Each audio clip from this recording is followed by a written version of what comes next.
Hello friends, మీరు చూస్తున్నారు tech గురు YouTube channel. Andhra Pradesh సంబంధించిన ఉద్యోగ సమాచారం ఈరోజు డేట్ చూసుకుంటే 4 జూలై 2024. చాలా ముఖ్యమైన సమాచారం ఉంది. వీడియో చివరిదాకా అది చూడండి. చాలామంది వీడియో చూస్తున్నారు కానీ చాలా తక్కువ మంది వీడియో లైక్ చేస్తున్నారు.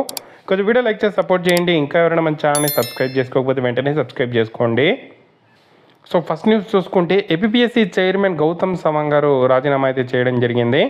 Andhra Pradesh public service commission chairman పదవికి గౌతమ్ సవాంగ్ రాజీనామా చేశారు. గవర్నర్ జస్టిస్ అబ్దుల్ నజీర్కు బుధవారం తన రాజీనామా లేఖనైతే అందజేయగా ఆయన దాన్ని ఆమోదించారు. మరోవైపు గత 2-3 రోజుల నుంచి కమిషన్ కార్యాలయంలో పదోన్నతుల ఏదైతే సందడి నెలకొంది. గౌతమ్ సవాంగ్ క్లియరెన్స్ ఇవ్వడంతో కమిషన్లో పనిచేసే ఉద్యోగులు సుదీర్ఘకాలం నుంచి పెండింగ్లో ఉన్న పదోన్నతులు లభించాయి. గ్రూప్ 2 మెయిన్స్ వాయిదా ప్రకటన కూడా బుధవారమే వెల్లడించింది. సో గ్రూప్ 2 మెయిన్స్ కూడా వాయిదా అయితే వేయడం జరిగింది. మనకు ఈ మంత్ ఏదైతే 27th అయితే జరగాల్సి అయితే ఉంది, బట్ వాయిదా అయితే వేయడం అయితే జరిగింది.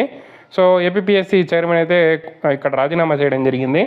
కొత్త చైర్మన్ని నియమించే అవకాశం అయితే ఉంది తొందరలోనే. సో గ్రూప్ 2 మెయిన్స్ కూడా వాయిదా అయితే పడడం జరిగింది. నిన్ననే దీనికి సంబంధించి ఒక అప్డేట్ కూడా మనం చెప్పడం జరిగింది. సో ఈ నెల 28న పరీక్ష జరగాల్సి అయితే ఉంది. ఈసారి మెయిన్స్లో కొత్తగా తీసుకొచ్చిన సైన్స్ అండ్ టెక్నాలజీ సబ్జెక్టుకు అవసరమైన మెటీరియల్ మార్కెట్లో దొరకలేదు. గతంలో ఎప్పుడు ఈ సబ్జెక్ట్ 75 మార్కులు లేకపోవడంతో ఈ పరిస్థితి తలెత్తింది. అలాగే ఎన్నికల నేపథ్యంలో ఉద్యోగాలు చేస్తున్న వారికి పూర్తి స్థాయిలో సన్నద్ధం కాలేకపోయారని అభ్యర్థులు కమిషన్ దృష్టికి అయితే తేవడంతో ఏపీపీఎస్సీ అయితే నిర్ణయం అయితే తీసుకోవడం జరిగింది. సో గ్రూప్ 2 మెయిన్స్ అయితే వాయిదా అయితే పడడం అయితే జరిగింది. నెక్స్ట్ టెట్ డిఎస్సికి మరింత గడువు అయితే ఇవ్వడం జరిగింది. ఉపాధ్యాయ అర్హత పరీక్ష డిఎస్సి పరీక్షల నిర్వహణకు మరియు సమయం ఇవ్వాలని ప్రభుత్వం నిర్ణయం అయితే తీసుకోవడం జరిగింది. అభ్యర్థులు, విద్యార్థి, యువజన సంఘాల విజ్ఞప్తి మేరకు ఈ మేరకు నిర్ణయం అయితే తీసుకోవడం జరిగింది. టెట్ డిఎస్సిలో ఒకదానికి సన్నద్ధం కావడానికి అభ్యర్థులకు 3 నెలల గడువు అయితే ఇవ్వనున్నారు. ఇటీవల ఇచ్చిన టెట్ షెడ్యూల్ ప్రకారం ఆగస్టు 5 నుండి 20 వరకు ఈ పరీక్షలు జరగాల్సి ఉంది. తాజాగా తీసుకున్న 90 రోజుల గడువు విధానంలో పరీక్షలు అయితే అక్టోబర్లో జరిగే అవకాశం అయితే వీలుంది. ఆ తర్వాత డిఎస్సికి నోటిఫికేషన్ ఇచ్చి మళ్ళీ 3 నెలల సమయం అయితే ఇస్తారు. దీనివల్ల కొత్తగా బీఈడీ, డిఈడీ పూర్తి చేసిన అభ్యర్థులకు కూడా మెగా డిఎస్సి హాజరయ్యే అవకాశం అయితే లభిస్తుంది. కాగా టెట్ డిఎస్సి నిర్వహణకు కొత్త తేదీలు ప్రభుత్వం త్వరలో ప్రకటించనుంది.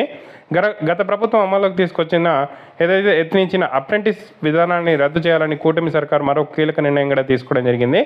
సో ఇదొక కొత్త గుడ్ న్యూస్ అనుకోవచ్చు. ఏదైతే డిఎస్సి టెట్ అభ్యర్థులందరికీ, డిఎస్సి అభ్యర్థులందరికీ అనుకోవచ్చు. ఎందుకంటే సో గత ప్రభుత్వం అప్రెంటిస్ విధానం అంటే 2 ఇయర్స్ పాటు గ్రామ వార్డు సచివాలయ ఉద్యోగులకు ఏదైతే 15,000 శాలరీ ఇచ్చారో ఆ విధంగానే వీళ్ళకి కూడా ఒక అప్రెంటిస్ విధానంలో శాలరీ ఇవ్వాలని చెప్పి నిర్ణయం అయితే తీసుకోవడం జరిగింది. సో దాన్ని కూడా ఇక్కడ కూటమి సర్కారు మంచి నిర్ణయం అయితే తీసుకోవడం జరిగింది. అప్రెంటిస్ విధానాన్ని అయితే రద్దు చేయాలని చెప్పి నిర్ణయం అయితే తీసుకోవడం అయితే జరిగింది. ఇది ఒక పెద్ద గుడ్ న్యూస్ అనుకోవచ్చు డిఎస్సి ఏదైతే అభ్యర్థులందరికీ కూడా.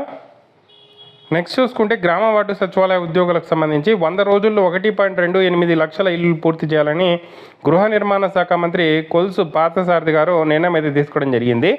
దానికి అనుగుణంగా గృహ నిర్మాణ శాఖ ఏదైతే డిపార్ట్మెంట్లో ఈ ఎంప్లాయీస్ అనేది లేరు కాబట్టి ఇంజనీరింగ్ అసిస్టెంట్స్, గ్రామ వార్డు సచివాలయాల్లో ఏదైతే పనిచేస్తున్న ఇంజనీరింగ్ అసిస్టెంట్స్, వార్డ్ అమ్యూనిటీస్ సెక్రటరీస్ని 1 or 2 ఇయర్స్కి డెప్యుటేషన్ కింద గృహ నిర్మాణ శాఖలో తీసుకోవాలని చెప్పి ఇక్కడైతే నిర్ణయం అయితే తీసుకున్నట్టు తెలుస్తోంది.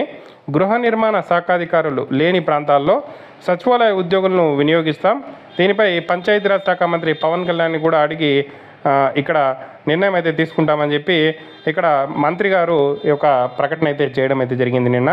సో ఏదైతే గ్రామ వార్డు సచివాలయాల్లో engineering assistants, ward amenity secretaries ఉన్నారో వాళ్ళని డెప్యుటేషన్ కింద మనకు ఇక్కడ గృహ నిర్మాణ శాఖలోకి అయితే తీసుకునేటట్టయితే తెలుస్తోంది. ఈ ఒక్క శాఖే కాదు, ఇతర శాఖల్లో కూడా ఖాళీలు ఉన్నాయి, అక్కడ కూడా వాళ్ళని తీసుకుంటారనే సమాచారం అయితే వస్తోంది.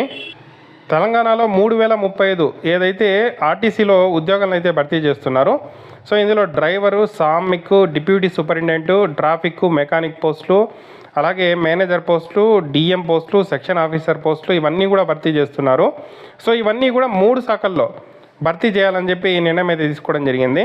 సో డ్రైవర్ పోస్టులు, సామిక్ పోస్టులు పోలీస్ బోర్డు నుండి, అలాగే అసిస్టెంట్ ట్రాఫిక్, మేనేజరు ఇవన్నీ టీజీపీఎస్సీ నుండి, అలాగే హెల్త్ డిపార్ట్మెంట్లో కొన్ని పోస్టులు భర్తీ చేయాలని ఆ 3 బోర్డుల ద్వారా ఈ రిక్రూట్మెంట్ ప్రాసెస్ని కంప్లీట్ చేయాలని తెలంగాణలో నిర్ణయం అయితే తీసుకోవడం జరిగింది.